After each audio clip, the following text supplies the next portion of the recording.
एक बार सागर पुत्र जलंधर अपनी पत्नी वृंदा के साथ असुरों से सम्मानित सभा में बैठा हुआ था।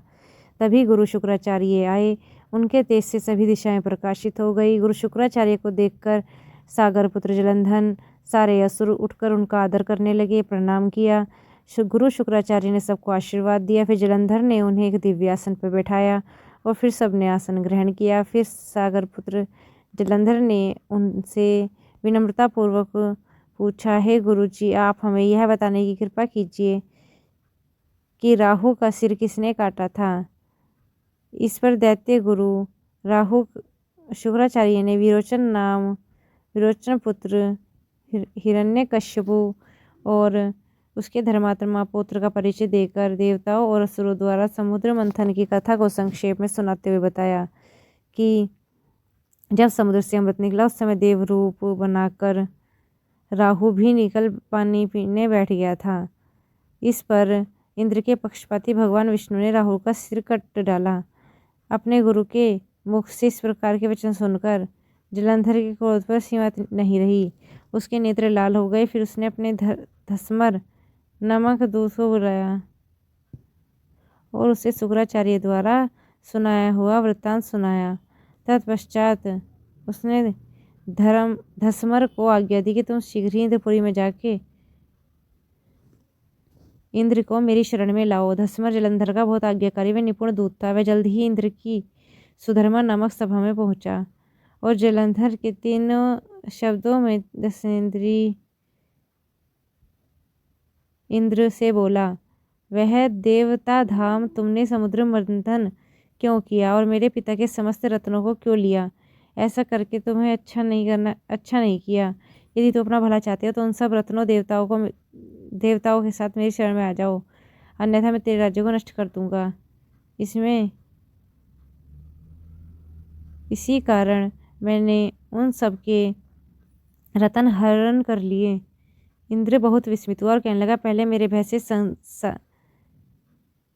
सागर ने सब पर्वतों को अपनी कुक्षी में क्यों स्थान दिया और उसने मेरे शत्रु दैत्यों की क्यों रक्षा की? इसी कारण मैं उनके सब रतन हरण्य किए हैं। मेरा द्रोही सुख नहीं रह सकता, इसमें संदेह नहीं है। ऐसी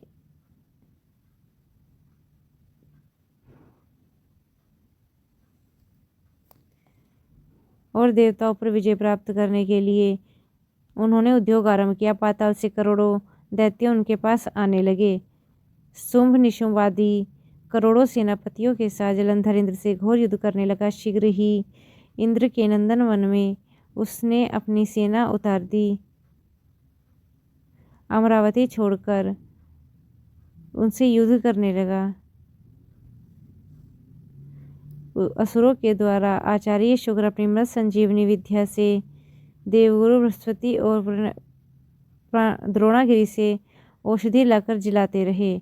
इस पर जलंधर ने क्रुद्ध होकर कहा कि मेरे हाथों हाथ मेरे पुत्र देवता जय कैसे जाते हैं? जिलाने वाली विद्या तो आपके पास ही है। इस पर शुक्राचार्य ने देवगुरु द्रोणाचार्य से औषधि लगाकर देवताओं को जिलाने की बात कही। यह सुनकर जलंधर और कुपित हो गया। फिर शुक्राचार्य जी से कहा, यदि शक्ति हो तो द्रोणागिरी को उठाकर दिखाओ, समुद्र में फेंक दो तथा मेरे कथन की सत्य प्रमाणिकता करो।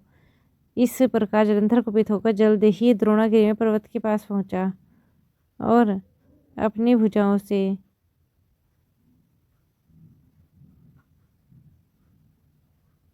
पकड़कर द्रोणागिरी पर्वत को उखाड़कर समुद्र में फेंक दिया।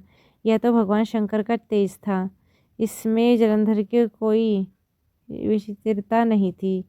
तत्पश्चात यह सागर की पुत्र युद्धभूमि में आकर खड़ा हो गया। तीव्र